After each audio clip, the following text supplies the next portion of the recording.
Hello and welcome to my podcast, Creative Full Time, where I interview actors and people in the entertainment industry and find out how they're doing the damn thing here in Canada. Today's guest was a wonderful conversation. We talked about the business side of acting, we talked about theater, we talked about film, we talked about when it is appropriate to become union, and so much more. Today's guest is none other than Tony Ofori.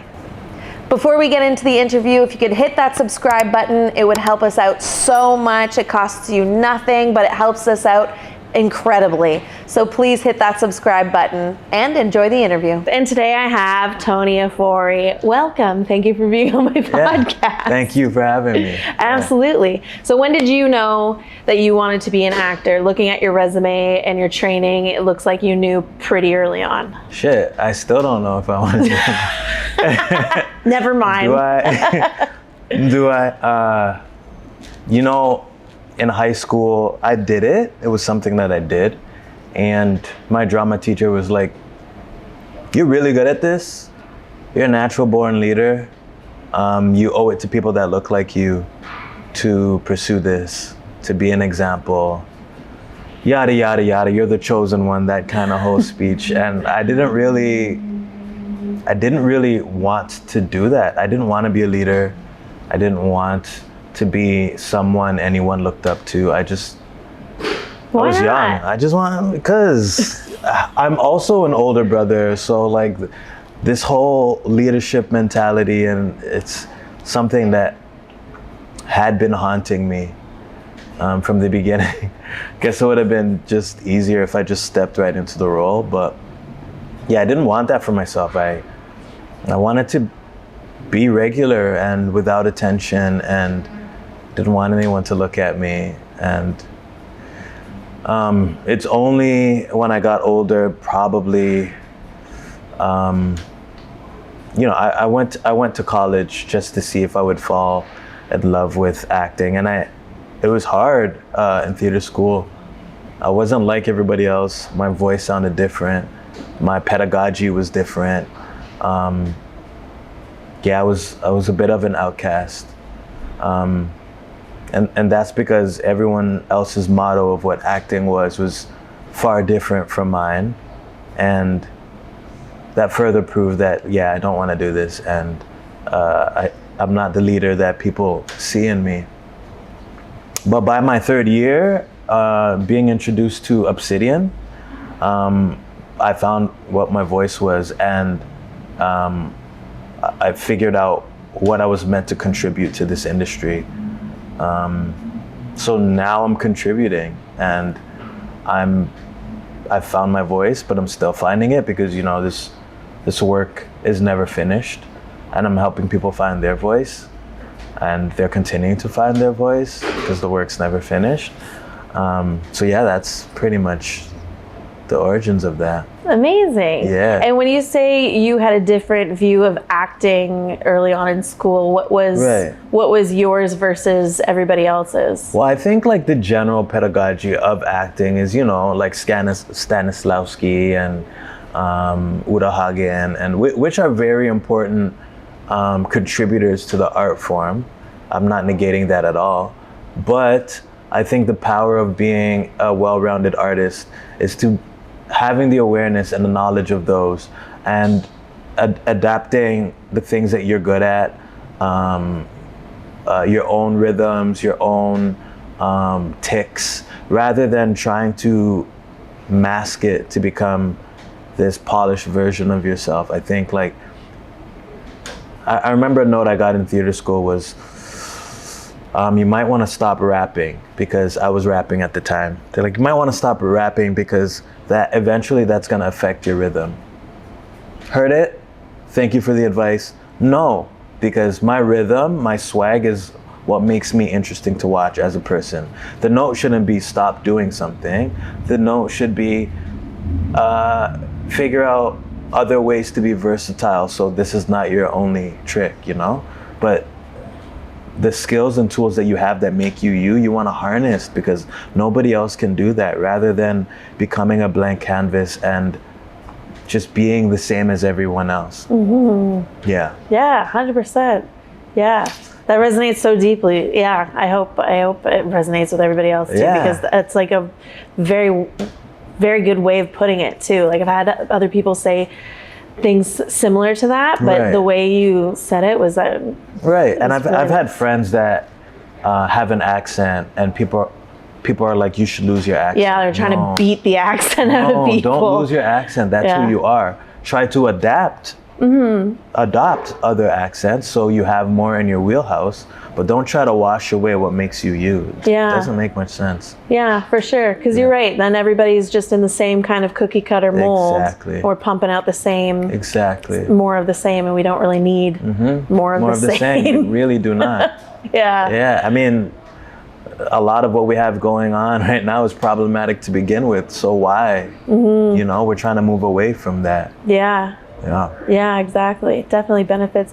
So you said you found this out in your third year, you discovered your voice more. Yeah. What kept you going in year 1 and year 2 to continue on into year 3? You know, I think my first year of college was my first time being away from people that I grew up with, that were very much a part of the environment that I grew up with in. So my first year of college was me figuring out who I am without the box of my environment. So I started to distance myself from a lot of friends because I realized that was something that I was used to, not really the environment that I loved. So first year was very much discovering like who I am without my environment, like who I am fundamentally without the influence of my peers and especially my parents. We grow up becoming versions of our parents. You do things and they're like, why would you do that? That's not the kid that I raised. When truthfully, like you've always been who you've been. Yeah. You've just been under this kind of box of what your parents have allowed you to do. So just being freed from that and trying to figure that out was basically my first year. Second year was focused on what acting really was. Learning these tools, learning the movements, learning these dialects like the British accent, which as a black man, like how often am I going to use that realistically, you know? Learning how to break down scenes, all of these fundamental tools. But then as I got to my third year, how do I use all these tools to make a career? Because again, I'm not going to be, very seldomly am I going to be hired to play a upscale British man or and someone from Ireland. Typically, realistically, in order for me to work, I have to know the Southern accent, slave stories all over the world. I have to learn the American accent, those are what are going to pay my bills. So figuring out what is going to pay me and tailoring my craft and my training so that I have those down packed. So outside of theater school, I'm able to pay my bills. I think one of the injustices of theater school, acting school in general, is this facade that we can play anything. But realistically, the industry doesn't see us as everything. I think I'm a funny guy. I'm a funny guy. I'm a funny guy, right? But the industry doesn't. They see me more deadpan and serious. So these are the roles that I typically get hired for. You know? Right.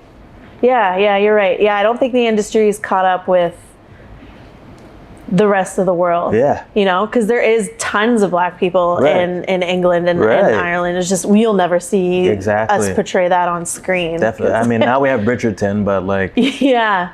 But it's a fictional world. They're just like, and this world doesn't exist.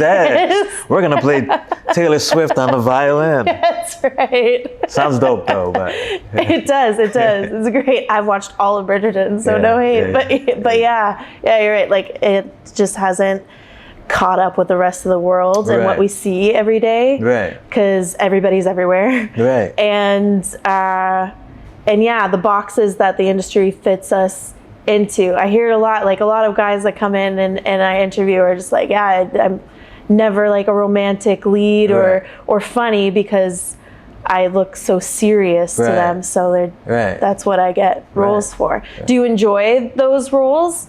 Or they're juicy as hell. You learn how to make the most of it and really, I mean, the writing is very great for dramatic roles. The writing is that's true. So I have nothing to complain about in terms of being typecasted as like a dramatic actor.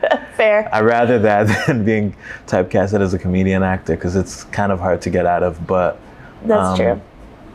I do enjoy it. I think in theater now I'm being seen for a lot more comedic roles. Nice. Which is so fun to play because as an artist you get to think faster. And it's just so fun to do. Yeah, you've done a lot of theater and film. If they were both made the same amount of money, which we know they don't, which one do you love more? Theater. Yeah? Yeah. Nice. Because I was just having this conversation with a friend of mine the other day. I'm like, I'm getting paid to train. I go to rehearsals, I read the script, and I throw shit at the wall. And a lot of the times it's bad.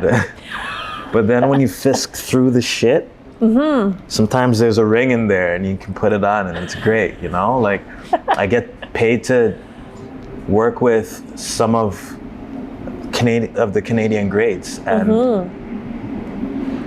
learn different techniques, learn different ways to look at a script, research different worlds, time periods. You get paid to learn, and I think nothing beats that. And then you take all that training and you apply it to film and TV, and it's just one take in your trailer eating some Rice Krispies and drinking a bottle of too sweet apple juice. That's hilarious. Yeah. But it's great. Yeah, I love it. Theater. Nice. Yeah. Do you have a favorite theater experience that you've had so far? Favorite theater experience? Yeah, you've had a lot. I've had so many. Yeah, your resume is quite impressive on theater. I was doing Wild Woman, and after intermission, my character just found out that his wife is pregnant. So he's walking down the aisle, talking to the audience, saying, "Hey guys, I've had some trouble making babies, and I have a special announcement. When I say royal, you say seed. Royal seed, royal seed." And I found this old lady sitting in the front row, minding her own business, enjoying the show. And I decided this is gonna be the lady I'm going to make say royal seed. So I looked her right in the face. I'm like, "Royal." Gave her the mic. She looked me dead in my eyes. She was like, "Seed." I'm like, "Oh my God, Granny, you're a freak. Give me the mic back." I would like to hear her life stories about royal seeds, God damn. Yeah, that's wild. I had no idea she was that wild. You never know, right? I love that about theater. You never know what's gonna happen. Who's in the audience? Like, damn. I thought she was gonna whisper it or be humble, but a lot of tongue in that response. That's hilarious. Yeah. That's on which you were nominated for 2 Dora Awards? I was nominated for 5 Doras. Whoa, okay. Yeah. That wasn't in the bio you sent me. 5 Doras. Yeah. Sorry, I didn't know I was in the presence. Yeah. Now I was nominated for 5. That's amazing. And I won 2. Wicked. Okay, for nice. 3 sisters. So yeah, that was great. That's It was an amazing accomplishment, but I'm so, I don't know, I always say to my partner, I've got a problem, I think. When I won the first Dora, I had it in my hand and I said out loud, "What next?" Everyone's like, "Yo, chill, you just won a Dora, dude. Like, wasn't this the goal?" But yeah, even then I was like, okay, now I have to find a way to top this. Something that plagues us as artists, you know? Yeah. I think that's all part of the human experience. Like if you're not always striving for more or working towards something, then like what are you doing? Right. You know? So I think it's a natural thing, but yeah, also, you know, taking pause and being like, I earned this. And but I think for awards are tricky too, because I think about people who like win Oscars and stuff like that, and it's like they did the work already. Like everything about the project is done, and so it's just kind of like 5 seconds for like you did the thing, and so it's just a very weird thing that we were like, I want this as a result of that. Exactly. You know, so yeah, it's a weird. And some people don't even earn Oscars for their best performances. You know? So it's kind of a disparity. Yeah, 100%. Yeah. 100%. Yeah. Oh, well, forward we go. Forward we go. And on to the Tony. Yeah. Tony for Tony. Yeah, Tony for Tony. Hopefully, man. Hopefully one day. Yeah, absolutely. Tony heads to Tony. That's awesome. I saw you did Serving Elizabeth. Yeah. I know Marcia Johnson. I'm a fan of her work and the play. I went and I saw it as well. Nice. What do you find challenging about theater? Yeah. The hardest thing for me about theater is carrying the character and the experience for the course of the run. It's heavy. I find with film and TV, you can step in and out of it. Yeah. You do more like a light switch of flipping it on and but off. But also once you've gotten the take, you can kind of wash that away and move forward, right? So just like at the end of a performance, kind of shedding the character, do you mean? Yeah. Whereas in theater, for me, I can only speak for myself and my experience, but I carry it. I carry the character and their trauma and their experience through the run. And my body does naturally too. Yeah, because your brain can't really tell the difference. Your brain has no idea that it's fake. And you have to live the full journey night after night, 8 shows a week for a month. I think that is the most challenging part. And then getting rid of it, if you can, and going through this same emotional journey with another character. It's challenging. Yeah, it costs a lot. I always say theater costs. I like that. And how do you keep the thrill of the character alive for so many shows in a row and so long of a run? Right. I'm the type of actor that I don't really things are set in stone, but I continue to discover even as a production's going on. I'm listening for new things. I'm offering new things. Just because it shows up, it doesn't mean the work is done, you know? Again, the work is always continuing to evolve. And the more you do it, the clearer things become. So as things become clear, you can ask deeper questions. You can go deeper as a character, right? Nice. And the opportunity to play and dig deeper, when do you get that opportunity? So I do it. No one can stop me. That's wicked. Yeah. I love that. I like that answer. You're good at answers. That's awesome. On the film side of things, what do you find difficult about the film process? I think sci-fi is a genre that's the most challenging for me.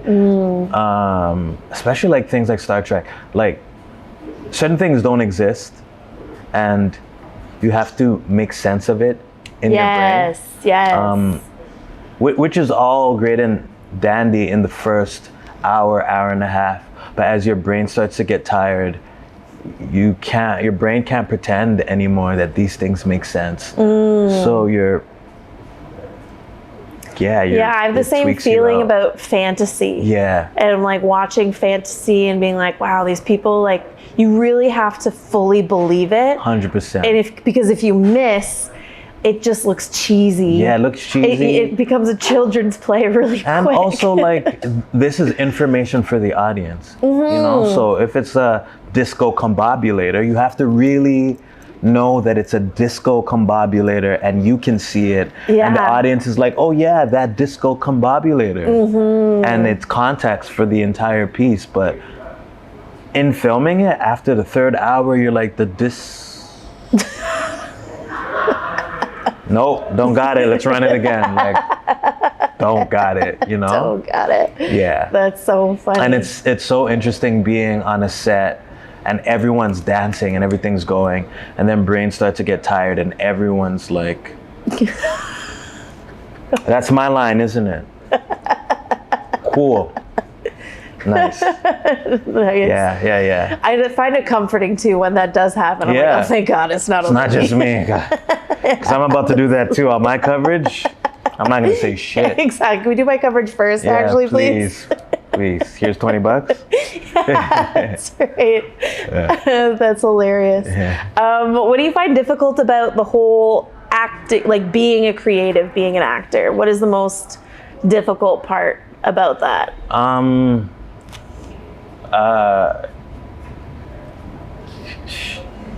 Doing all this work and not hearing shit. Yeah. Like the void that you just send things into. God, it's hard. But things are working and you have no idea. The fact that you keep getting auditions means you're doing something right, but God. Right. Waking up in the morning and hearing you have an audition due tomorrow. When you have a full day of work and you're like, okay, I gotta get this all in my brain at some point today and film this. Yes. Before tomorrow comes. Right. And then do it again tomorrow. Yeah, it's just constantly throwing wrenches into your wheel. Just like, oh, you thought you were doing this today?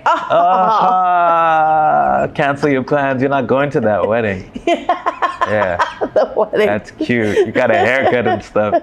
You thought you were going to be cute. You're going to be saying lines in your room all day today. That's what you're doing. Or you'll be at the wedding whispering lines to yourself. Just one earbud in. Yeah. And no one's talking to you because you're that one guy that just whispers to themselves. Yeah, that's me. That works. But you have to believe that something is coming and it's in the work, because again, these auditions keep coming for a reason, right? Yeah. The fact that the idea that nothing's happening is very much a lie. And you know, we get antsy when we're not working. And we start accepting stupid jobs because we're like, I need something. Yeah. But it also gets in the way of the bigger opportunities. Like, before I did Wild Woman, my agent's like, why would you lock yourself into a theater project in this time? It's prime film and TV season. I'm like, hear me out, Rich. It's a comedy. Yeah. I've never played a comedy. I've never been in a comedy. All the tools I would learn is how to think faster, how to be a complete douche. I've never played a villain in anything. Nice. When I come out of this project, I'll be a beast. He's like, I don't know, man, this is not a good idea, but it's your call. I did the show. Film and TV went on strike, so made that decision. Yeah, so I was like the only. Your intuition was on point. Yeah, and I learned a ton. We got nominated for 2 Doras with that show. That's amazing. It was a great decision. I understood what he was saying. If you lock yourself in, you miss the bigger opportunities that will come, but you actually never know. You really never know. So you have to trust yourself. You have to understand the sacrifice. I'm taking this job, but that also means there's a bunch of other things I cannot do. Yeah. You also have to be okay with the idea of, I'm going to take this job, but maybe something else might come along and I might have to go back to the drawing board and see what serves me better as an artist. Yeah. Yeah. There's a lot of negotiation that has to be done. And I think that's what's lacking in theater schools.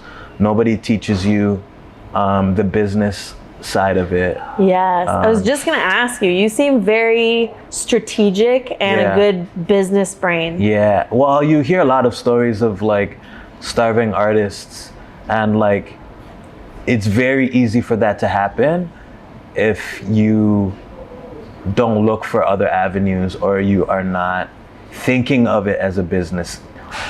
Talent is, talent is important. For sure, do the work, make sure you're good. But rather than waiting by the phone, figure out how to make this into a business as opposed to sitting there waiting for opportunities to come to you. Yeah, for sure. Yeah. That's amazing. It's been helpful for me. So yeah, I these are things I preach to my mentees, like don't go union too fast. Everyone wants to become an actor and go union because that is the goal. But if you become union, you're going up against sharks like me who I don't care. I need to eat, and Exactly. I understand the work on a different level. So if you are new and you're going up against seasoned actors, you're shooting yourself in the foot. You're going to become an apprentice and unable to become actor because you've done yourself the injustice of committing yourself to being in the workforce. So getting the workplace experience, being amongst other seasoned actors, watching how they work, doing non-union projects, building your demo reel, so you have something to show to agents that, hey, this is my range and I have the potential to grow under like proper guidance. Once you go union too fast, you've just shot yourself in the foot. You have nothing on your demo reels. You have no workplace experience. You're just hoping somebody will trust you enough to get you in the room. And sometimes that works, but for the most part, there are a lot of actors out here. Yeah. A lot of seasoned actors that are still not working, you know what I mean? So it's political and you have to play it that way. Yeah, for sure. Yeah. Looking back at school and the training you've done, if you were to do it all over again, would you go to post-secondary school for training? Yes. I also got my BFA honors at York. You went to Humber and then you were like, not enough, to York. Because I'm like, what if like I stop becoming really attractive and I need to like teach or something? You never know. You never know. I know. You're like, there's no way, Tony. There's no way. There's always. I grew up in a household where everyone's like, you need a contingency plan. Have a plan B. So teaching was to be my contingency, rather than like now I'm like, no plan B. I am going to create other jobs within the realm of the job that I currently have, which I think is a little more on the money than like leaving it all and working full time as a teacher. Right. It's just not it for me. Do you have a job outside of acting as well? I do have a job. What do you do? I do suits, so we design. Shit. Yeah. So I work at a shop that designs and tailors suits. Nice. So that's why I'm usually the most fashionable person. Checks out. In the room. It makes sense. Yeah. Sometimes. That's awesome. Yeah. Nice. Wicked. Yeah, I always like to find out what people do on the other side of who are acting they? as well. Like I also train in martial arts. Nice. And when I'm in the dojo, everyone is in the same uniform. Everyone looks the same. We're all working on the same craft, same. But then when we're off the mat, talk to people. I'm like, so like, who are you? And they're like, oh, I'm like a computer engineer. I'm like, really, you? I just kicked your ass. Yeah, like, it's so interesting to see what different worlds people are attached to, especially when you're in a world where everyone's basically the same. Yeah, for sure. Yeah. Wicked. That's so cool. Thank you. I love that. Who's your agent? I forgot to ask you who your agent is. You want to shout out your agent? Yeah, shout out Rich Kaplan of Noble Kaplan Abrams. Wicked. I've been with them for 3 years now. Nice. And Rich is an absolute beast. Nice. He watches everything. calls me when I have an audition, calls me when there is a callback. We're just on the phone all the time, besties. Nice. Yeah. That's awesome. Yeah, dope. When you had previous agents, when did you know it was time to move on to a different agent? Was it just like rooms they could get you into, or? Yeah, that's basically what it came down to. Not every agent can get you in every room. Truth of the matter is, it's all based off of relationships, and a lot more. Certain agencies book their clients out, so a lot of casting directors go to these casting agents first before other casting agents because they believe their clients have a better potential for booking. Right. Which, I mean... And the reputation, if I go to this agent all the time and they always are giving me great people that are booking. Right. And like, it's nepotism, and I don't know if that's true. I think a great artist can exist anywhere. Mm-hmm. But unfortunately, the politics of it is just that, right? Mm-hmm. And I think you're right. I think we do focus a lot on the craft and the actual work, which again, make sure you're doing good stuff. Right. But there's more to it than that. It's relationships, it's connections. Yeah. It's, a multitude of different things that gets you working. And we are creators and we're students of learning. So we have to go out there, build relationships. We have to go out there, and it's great to start that kind of behavior before you become unionized, because you have to take that behavior and still continue it once you become unionized. If you don't have that kind of attitude and drive from the beginning, it's difficult to jumpstart it once you become union, because they say the behavior that you take on at home is what you take to work with you, right? So it's good rudimentary to have, and then you could just grow that as you become a veteran in the industry, if you will. Yeah, 100%. And when did you feel for you was the right time to become union? How long have you been union? Oh, God. I should ask that first. Don't age me, How long have you been union? I've been SAG for 2 years. Okay. And maybe ACTRA for 10. Damn. Yeah. But you can do the program where when you graduate, you... Yeah. So did you do that? I did not do that. No? You wanted to earn your stripes? I had so much advice that, like, people are like, go union, because you never know when your next credit is gonna happen. I've heard and that. Then other people were like, nah, man, just wait. Yeah. It'll come. Yeah. I got an agent straight out of theater school. Nice. Doing Theater Ontario. Mm-hmm. And they were like, listen, it's your choice.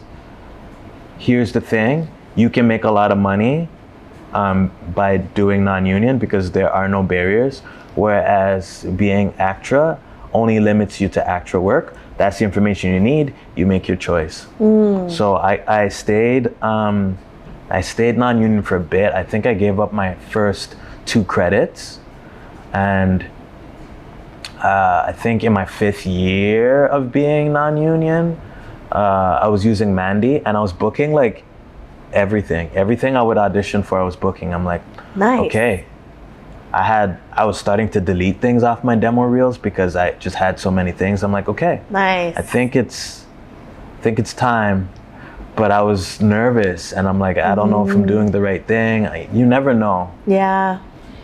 You never know. But I think it worked out to my favor. So now when I talk to young actors, I'm like, listen, this worked out for me. I think it'll serve you doing it this way. Of course, do whatever you want, but I think this is helpful. Yeah, for sure. Do you find it easy to filter out all the outside advice and just... No? Because multiple stories you told me, you're like, yeah, and they told me this, and I went, nope. Yeah. But like, before I go, nope. Yeah. I sit with it for a while. Fair. I talk about it. I sit in rooms in the dark. Right? Like this. Just to listen to your own voice. Yeah, exactly. I look at blank white walls. And then I decide, yeah, no, I'm going to do what I want, I think. Nice. Well, it's working out for you so far. Pros and cons, man. Pros and cons, you know? Sometimes it works. Some things I wish I could go back and be like, yeah, I'd do this differently, but... Like what? Like what?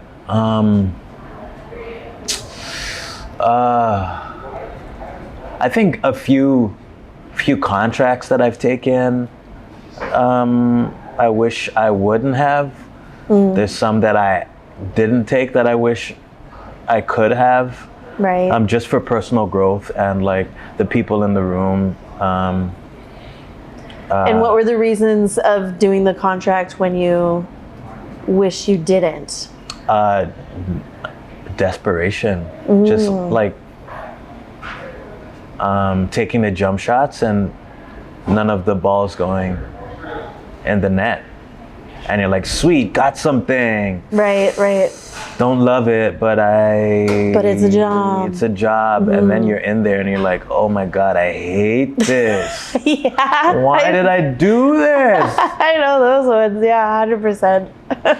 I had it when you were talking about, signing up for theater and then you wouldn't be able to do anything. I signed up for theater and I was like, well, I'll do it if nothing comes up. Right. Something's going to come up. Nothing came up and I was like, fuck, I guess I'm doing it. Yeah, I guess I'm doing it. Or like not taking jobs and being like, nope, I'm not taking jobs because something, and you're like, nothing's coming up. Yeah, I've done that. I mean, like, oh, well, I'm not going to book anything or do anything because I think this is going to happen. Right. Nothing happens. You're like, great. Like not even an audition. Yeah, you're like, great. Nothing happened, and I just planned my life around something potentially happening, and nothing happened. Yeah, and like I've learned, like when I was on Coroner, I was working on Serving Elizabeth. Yeah. And we were supposed to tour. We were supposed to tour. We had done the first run in Vancouver. Are you the original cast of it? Nice. Yes, I am. Nice. Yes, I am. So when we came back around to do the tour, I had just booked Coroner. They hired me for 7 episodes. Nice. They're like, "Are you down to cut your hair though?" I'm like, I could cut my hair, but will you pay me for said thing? Again, because I had been in environments when they're like, will you do this? And then you do it and they're like, actually, never mind. It doesn't really even matter. I'm like, okay, well, I could cut my hair if you pay me to cut my hair because my headshot doesn't look like that. True. Now everything, like, you have to think of your job outside of the job that you're currently looking at. Like, how does that affect everything around it? Yeah, especially because you're in another project. So is that going to affect that project? You need new headshots now, so that's like at least like or like hide until, or like apologize every time I do a self-tape and it looks different. Yes, I'm so sorry. I had to cut my hair for another project. No big deal, but I had to cut my hair for a project. But that's right, in demand. In demand, you love me. But also, that's not who they called. Yeah. 100%. I get it, sir, but we need someone with longer hair. Anyone else? Yeah. You know? Yeah. So it turns out they're like, all right, we're not going to pay you to cut your hair, but we'll just put a scar on the front of your head rather than in the back. So you could do that, and you're asking me to uproot my headshots. Boy, that's really my main thing right now because headshots aren't cheap. Girl, that's $800 right there. Right? For something you could just switch to my forehead. Excuse me? That's nuts. But these are things you learn along the way, right? Yeah, for sure. And especially when you're starting out, you don't feel like you can. Right. You know, I'd be like, yeah, whatever you want. Yeah, like, exactly. Shake my You're gonna hire me? I'll do it. Exactly. No. Yeah. Another thing I learned around just circling the sun a little bit is put it in the contract. Nothing is like set in stone. Right. They'll hire you like you're number 4 on the call sheet and you're like, cool, they're gonna do PR for me, they're gonna trap. Nah, they're not gonna do, unless you're number 1, number 2 on the call sheet. Yeah. Even though number 4 is like, you're one of the lead characters, if they don't have to pay for you to do anything, they won't. They're not gonna spend their money unless they have to. So what are some things that you make sure are in the contract? Blue jelly beans. Kidding. Please separate all of them. Separate them. Yes, with a toothpick. Yeah, I make sure like accommodations and traveling is all there, especially if I'm going far. I don't want to have to worry about driving and stuff. That's fair. You can drive me there unless I say so. Also, if I'm number 1 through number 5, just making sure that I'm included in press. I'm invited to like premieres and red carpets. 100%. And like if we're doing red carpet events in other places, they're paying for me to do all of that. Nice. Otherwise, you are doing your TV show or your film's doing press in LA, and you're one of the leading characters and you're watching everybody else there. Are you guys having fun? Yeah. And like they're showing previews of the film and you're like in every clip of the trailer that you're not and there. Everybody's like, who is that Who's guy? that guy? That guy's here tonight, right? No? Yeah, Not that's important? true. Yeah, that's put it true. in a contract. Nice. Smart. Yeah, put it in a like contract. that. Because other people like on TV shows, other people get their family flown over like every break. Like they have the money. Yeah. They'll spend it on whoever requests it, who gives them a hard time about it, you know? Put it in a contract. If they say no, then they do, but you want to cover your bases and let your agent take care of the rest for you. That's what they're there for, right? Nice. Yeah. Nice. I like that. This is the business. You guys are getting the business. Yeah. With Tony Ofori. Episode 1. Business. Yeah. The business. Yeah. Have you back like every so often. Episode Be like, business episode 2. Business. Do you read all of your contracts thoroughly? No. God, no. Put it in the contract. Don't read the contract. But that's what my agent's for, right? Yes. Agent's that's what I was like, gonna ask. My agent's always, he calls me, he's like, hey, this is what they're offering and I think we can make more money. I'll call you back. And then calls me back and says, they won't give us more money, but here's what we can do, you know? Yeah. They do have your best interest at heart because the more they can get you requested and also the more money they make you, the more money they can make later on. Yeah. Because now you're at this caliber of a pay rate and people can't really pay you less than that because this is now what you're making, you know? Yeah. Again, it's politics. It's a game. Yeah. It's a game on many Gotta know facets. the game. Yeah. Wicked. It hurts. It hurts I sometimes. And man, you're still learning it. You'll always be learning it, you know, tax stuff. Yeah, for sure. HSTs and blah, blah, blah. Are you able to work in the States? I am. Yeah? Excellent. What was I that? have a manager out there. Oh yeah, you said you're SAG. Yeah. Right? Yeah. Christine McLean out there. I'm listening. Yeah. Excellent. So you have a manager in the States and an agent here. Yeah. Okay, great. Yeah. Wicked. And so what was the process for you to be able to work in the States? So I had to get my my O1 visa, which is what's that process like? It sounds like a lot of fun. Man. Tell me all about it. So they ask that you prove to them that you're extraordinary in your field. I'm a regular guy. Like, what do you want from me? Like, I work sometimes here and there. Like, Canadians get so humble when they're like, you have to be extraordinary. And they're like, oh my God. I mean, I guess I work. It's hilarious. So it's odd. Like, yeah. So you just have to give them. You have to give them 5 reference letters. Okay. From like superstars. Yeah, I was gonna say from people they know. Yeah, maybe. like that are like, oh, okay. Yeah, we trust that opinion. Fuck. You have to give them 3 pay stubs that you have gotten paid or get paid more than the average actor. Like, what the fuck do I know what the anyways, press. Yeah. Like saying people are talking about you, so like newspaper clippings and like radio interviews and you know, the deadline stuff with your like Zoolander portrait. Like, I almost fucked up my neck there.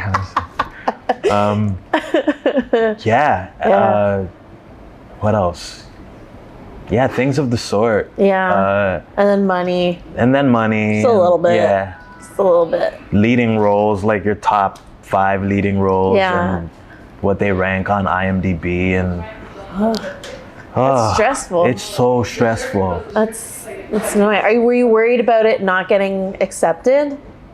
No, because I've met a lot of other actors that have gotten their visa that had like about my work experience. Okay. So I was okay. I was okay with that. I just didn't really like the process of it. Yeah, talking about myself and stuff kind of makes my armpits sweat. Oh, sorry. You sweating now? Yeah.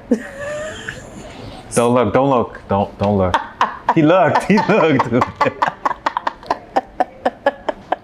Well, you don't smell, so that's good. But we're pretty far apart, so I don't know. Maybe you do.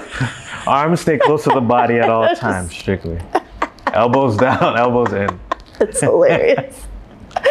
I love it. Well, you're doing a great job talking about yourself. It's been great. I've had a lot of fun. Me too. I'm loving it here. Good. Love it here. All right, so you can work in the States. We talked about your agent. We talked about being union. Oh, is there anything I should ask to be a polite host? Is there anything that you wanted to talk about that I didn't ask you about? I'm keeping that in. I'm not even going to cut it. Yeah. I should have made it longer. No, I think this is great. I think everyone should know that I love donuts. Nice. Do you have a favorite donut? I mean, I like the Krispy Kreme's got my heart, you know? Yeah. But yeah. I try not to overdo it because we're in the gym 5 days a week, but... It's fair. Jeez, I can't. Oh, do you have a dream role? Oh, yes? Say it. What is it? Okay. Don't get embarrassed. Own it. Say it with your chest. My armpits are down. I want to play Blade. Yeah? Yeah. Nice. I want to play a black, half human, half vampire. Okay. Who swings around a katana and says cool lines before he slices off the heads of his enemies. Yes. All the powers of a vampire, but none of the flaws. They call him the Daywalker, you know? That's amazing. So yeah, and you know, like my karate training and all that is all a part of this journey to one day. I was gonna ask if that's on purpose, if I was like, oh, I gotta add it to a resume, or if you're just a general interest in it as well. That also a general, genuine interest, but it's very hard to keep your interest away from your art. It is. Eventually they become... They're like, oh, can I add this to a resume? What? You mean you'll hire me to kick some ass? Yeah, that'd be awesome. And I've done like quite a bit of stunt work in my day, so yeah, it's great to become a well-rounded. Yeah, for sure. I think it'd be cool to have like, hope this doesn't come off wrong, but I'm gonna say it anyways. I think it'll be cool to have like kids dress up as me for Halloween. Yeah. Like, look, it's a little me. Not quite. You didn't. 8 out of 10. 8 out of 10. You just go around judging the go to a costume. Comic-Con and you're like, that was all right. You did all right. Let me feel the fabric in which you used to. Yeah. Alrighty, I'll finish off with 2 questions I have for you, and then you're free to live the rest of your life till I drag you back here again. Yay! What is something every actor should be doing in the next, like, let's say now to the end of the year? What is something an actor should be either doing regularly or do in their schedule of life?